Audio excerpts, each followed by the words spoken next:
আসসালামু আলাইকুম। আজকে একটা বিষয় নিয়ে আমি আলোচনা করতে চাচ্ছি।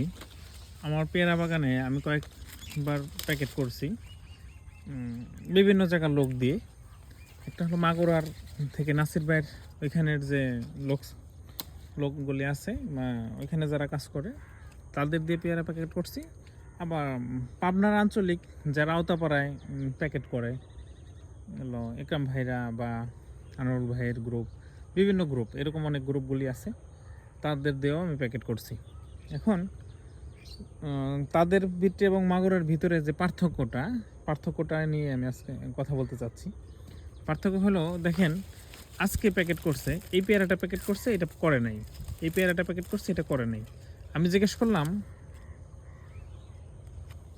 যে এই পেয়ারাটা কেন প্যাকেট করে নাই, তখন বলল যে এই পেয়ারাটা গাঢ়, মানে কালচে সবুজ হয়েছে, মানে একটু গাঢ় সবুজ। আর এটা দেখেন সবুজের ভিতরে একটু সাদা আছে, সবুজের ভিতরে একটু সাদা আছে, যে কারণে এটা করে না। এটাও কিন্তু ম্যাচুরেট বড় হয়েছে। দেখেন এখানে বড় বড় পেয়ারা।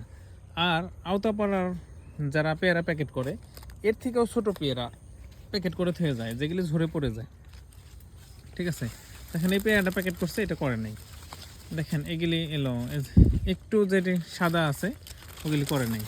দেখেন এই যে এগুলি একদম গাঢ় সবুজ, যেটা একটু বড় বেশি বা গাঢ় সবুজ, ছোট বড় এগুলি বেশি না তাদের কাছে। তাদের কথা হলো, মানে এমন পেয়ারা প্যাকেট করবে না যেটা আমার ক্ষতি হয়। ঠিক আছে।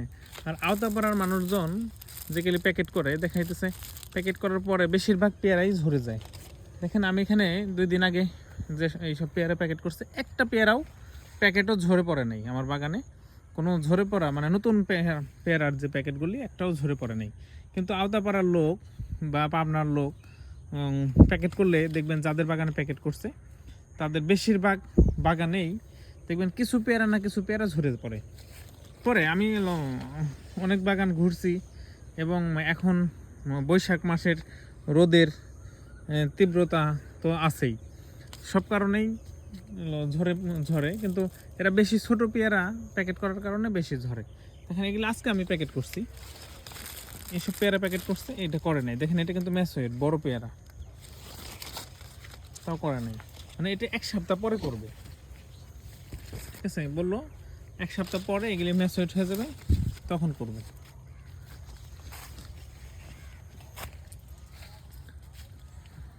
দেখেন এখন সব পেয়ারাগুলি এরকমই, বেশিরভাগ পেয়ারা দেখেন রেখে গেছে, যেন পরে এসে প্যাকেটটা করা যায়।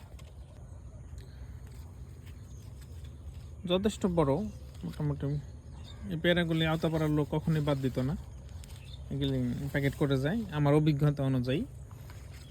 আর দেখেন আমি একটা পেয়ারা, এটা 3টা পড়ছে কম। দেখেন এই পেয়ারাটা ম্যাচুরেট একদম কালো হয়েছে। আর এই পেয়ারাটা দেখেন এটাও কালো হয়েছে, বাট এই দেখেন এদিকে একটু সাদা আছে, যে কারণে প্যাকেট করে নেই। আর এই পেয়ারাটার কোনো দিকেই সাদা নেই, দেখছেন এই পেয়ারাটা গাঢ়, যে কারণে এই পেয়ারাগুলি প্যাকেট করছে। ঠিক আছে, আসলে এটাও একটা শিক্ষা, মানে কোন পেয়ারাগুলো আমাদের প্যাকেট করলে ভালো থাকবে, ঝরে পড়বে না, এগুলি আসলে যারা বড় বাগানি, মানে যাদের তাদের কাছ থেকে শেখানো উচিত। কারণ এর আগে আমি আওতাপাড়ার লোক দিয়ে অনেকবার প্যাকেট করছি, এই পেয়ারাগুলি ঝরে পড়ছে। দেখেন এই গাছগুলিতেও প্রচুর পেয়ারা কিন্তু রেখে গেছে, যেন আবার পরবর্তীতে আমি প্যাকেট করলে তো সমস্যা নেই। আর আওতাপাড়ার লোক হলো, মানে যত প্যাকেট করবে তত টাকা, এরাও কিন্তু যত প্যাকেট করতে তত টাকা, কিন্তু এরা আমার ক্ষতি চায় না, বা এরা কোনো বাগানের ক্ষতি চায় না। আপনারা যদি প্যাকেট করতে চান ভালো মতো, তাহলে দেখা যাচ্ছে যারা এরকম প্রশিক্ষণপ্রাপ্ত ভালো ব্যক্তি, তাদের দ্বারা প্যাকেট করা ভালো হবে। ঠিক আছে, আল্লাহ হাফেজ।